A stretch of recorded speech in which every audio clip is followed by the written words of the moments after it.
ನನ್ನ ಹೆಸರು ರೇವಣಸಿದ್ದಯ್ಯ, ನೇರ್ಲಾಪುರ ಗ್ರಾಮ.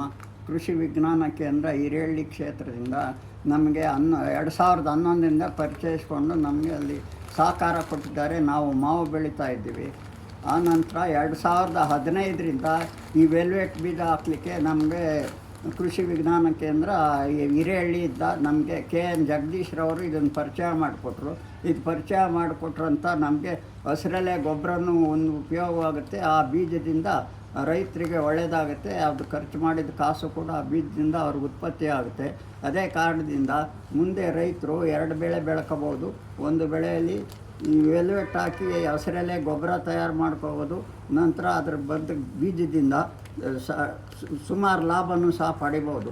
ಇದರಿಂದ ರೈತರಿಗೆ ಭಾರಿ ಉಪಯೋಗವನ್ನು ನಾನು ತಿಳಿಸ್ತಿದ್ದೇನೆ.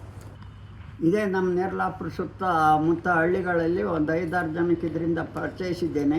ಆಮೇಲೆ ರೈತರು ಹಸಿರೆಲೆ ಗೊಬ್ಬರವಾಗಿ ಅಡಿಕೆ ತೋಟಕ್ಕಾಗಿ ಮತ್ತು ಖಾಲಿ ಜಮೀನಲ್ಲಿ ಬೆಳೆ ಬೆಳೆದು ಅವರು ಕೂಡ ಬಹಳ ಉತ್ತೇಜನ ಪಡೀತಾರೆ. ಇದರಿಂದ ನಮಗೆ ಭಾಳ ಉಪಯುಕ್ತವಾಗಿದೆ. ನೀವು ಪರಿಚಯಿಸಿರೋದ್ರಿಂದ ನಿಮ್ಮ ಹಿರೇಹಳ್ಳಿ ಕ್ಷೇತ್ರದಿಂದ ನಮಗೂ ಕೂಡ ಧನ್ಯವಾದ ಅರ್ಪಿಸ್ತೀನಿ ಅಂತ ನಮ್ಮ ಕೆಲವು ರೈತರು ನಮಗೆ ಧನ್ಯವಾದ ಹೇಳ್ತಿದ್ದಾರೆ.